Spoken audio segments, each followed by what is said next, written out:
Em nome do Pai, do Filho e do Espírito Santo. Amém. Louvado seja nosso Senhor Jesus Cristo e para sempre seja louvado. Bom dia, meu irmão e minha irmã. Neste dia 31 de março, segunda-feira, Deus nos chama a louvar, Deus nos chama a intimidade com Ele e que a leitura orante hoje possa trazer uma revelação no nosso coração. Possa nos tocar em algo que precisamos hoje realmente corrigir na nossa vida, para que a gente possa não só receber o amor de Deus, mas alegrá-lo. Bom dia, meu irmão e minha irmã. As leituras que a igreja nos traz hoje para meditarmos com muita alegria estão no livro de Isaías, capítulo 65, do 17 ao 21, o Salmo é o 29, entre parênteses 30, e o Evangelho é o de João 4, do 43 ao 54. E Deus fala para a gente hoje, nessa manhã, nessa madrugada. Deus já toca no nosso coração que a oração é o melhor caminho para chegar até Ele. A oração é uma decisão. E Deus já nos diz que é tempo de esperança. É tempo de esperança, meu irmão, minha irmã. As leituras vão nos mostrar isso hoje.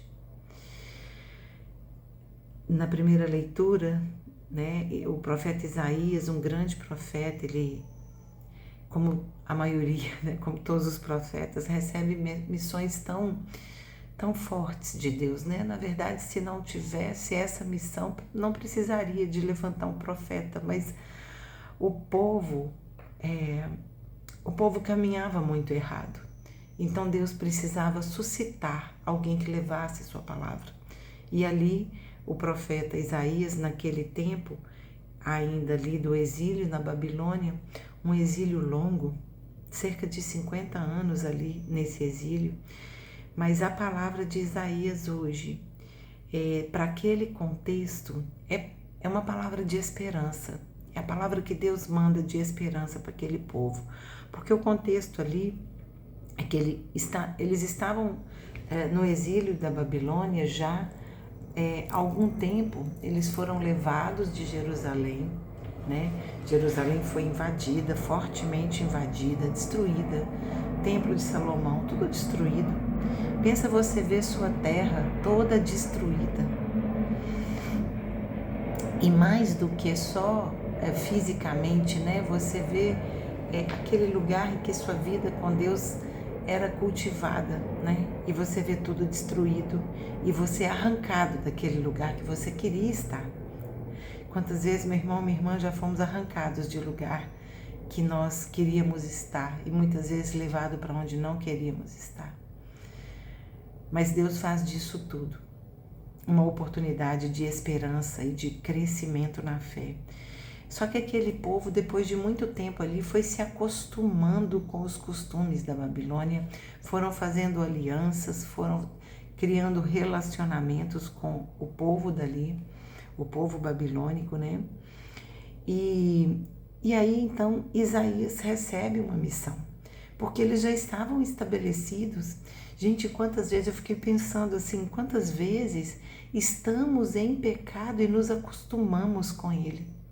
Aquele povo estava ali, acostumado com cultuar novos deuses, outros deuses, diferentes daquele único Deus que eles cresceram nele. E muitas práticas, muitas outras coisas sendo cultivadas ali e normatizadas. Quantas vezes normatizamos o pecado que há na nossa vida para quase que autorizarmos, a nos manter nessa acomodação. O pecado é uma acomodação. A fé que aquilo que não vemos, ela nos incomoda no sentido de que ela nos provoca a caminharmos mais longe. Mas o pecado, ele nos acomoda. Ele não nos faz sofrer, tipo, não mexe comigo, deixa quietinho aqui, tá bom, me deixa deitado na minha cama, me deixa afastado das coisas, me deixa não conviver com ninguém, me deixa só. Isso é o que o pecado nos provoca. Mas a fé, que é uma decisão, ela nos provoca a incomodar. Eu sempre brinco que o príncipe da paz, ele não nos dá paz. Mas ele não nos dá paz para que tenhamos a verdadeira paz. Ele não nos dá paz para as coisas do mundo, mas o desejo é a verdadeira paz. Então, o profeta Isaías recebe aquela missão de levantar esse povo e convencê-los a voltar.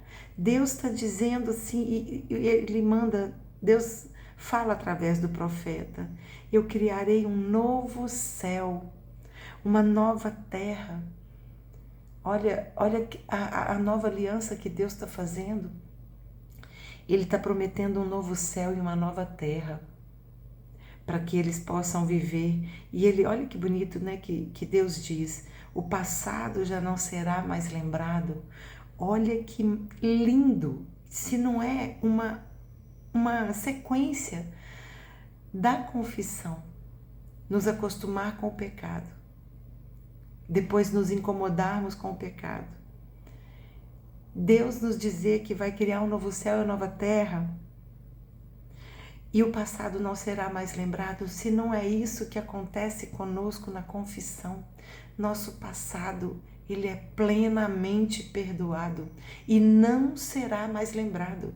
Se hoje, meu irmão, minha irmã, você ainda remói pecados que você já levou para a confissão, o inimigo quer te atormentar para que você não creia que na confissão Deus te perdoou. Vamos combater isso, porque Deus já nos disse: o passado não será lembrado, a alegria será eterna. Jerusalém me alegra. A decisão que tomamos de caminhar na fé alegra a Deus. E isso é maravilhoso. Não haverá mais tristeza, haverá esperança. É tempo de esperança. Tá difícil, tá destruído, tá tudo quebrado. Olha para isso e veja o amor de Deus que vai restaurar tudo isso. Podemos pensar isso nos nossos matrimônios, nos nossos relacionamentos, no nosso trabalho. Às vezes nós mesmos na igreja estamos assim, mas Deus vai reconstruir tudo, Ele vai restaurar tudo. E Ele fala: é tempo de esperança. Se o que hoje está destruído na nossa vida, Deus nos diz, é tempo de esperança, creia que Ele vai restituir nossas forças. O Salmo vai nos dizer: clamei e fui curado. Gente, clamei e fui curado. Eu quero isso na minha vida e eu quero na sua também. O Senhor me salvou. E aí o Salmo vai nos dizer, tão lindo, que a gente tem num louvor que tanto nos levanta, né? Pela tarde vem o pranto, pela tarde vem o pranto, mas a alegria vem ao amanhecer. Isso é promessa de Deus para nós. Não vamos desanimar, jamais serei abalado. E aí o Salmo ainda diz: do pranto ao prazer, da penitência à alegria. Todo choro pode durar uma noite, mas a alegria vem ao amanhecer. É tempo de esperança, é tempo de esperança. E o Evangelho vai nos dizer sobre a cura do filho do oficial. Interessante, porque esse Evangelho ele vai nos falar do segundo milagre de Jesus. Ele veio ele veio daquele momento do primeiro milagre das bodas de Caná, né? E ele sai da sua terra dizendo que nem os profetas fizeram grandes coisas em sua própria terra. E aí eu fico pensando assim, a gente, na nossa própria terra, na nossa própria casa, nós estamos sendo, a nossa caminhada de fé está atraindo nossa família ou está afastando ela de Jesus? Essa é uma questão que me tocou muito profundamente, muito profundamente. Porque nossa primeira igreja é a casa. E a nossa caminhada de fé, ela deve ajudar aqueles que estão dentro da nossa casa, na nossa família, a caminhar com Deus e não a se afastar dela. E o Senhor nos renova, trazendo com clareza tudo isso. Porque muitas vezes podemos estar vivendo aquele exílio que aquele povo estava vivendo. Muitas vezes nosso coração pode estar igual Jerusalém, destruído, destruído. Mas Deus nos levanta e levanta a nossa casa.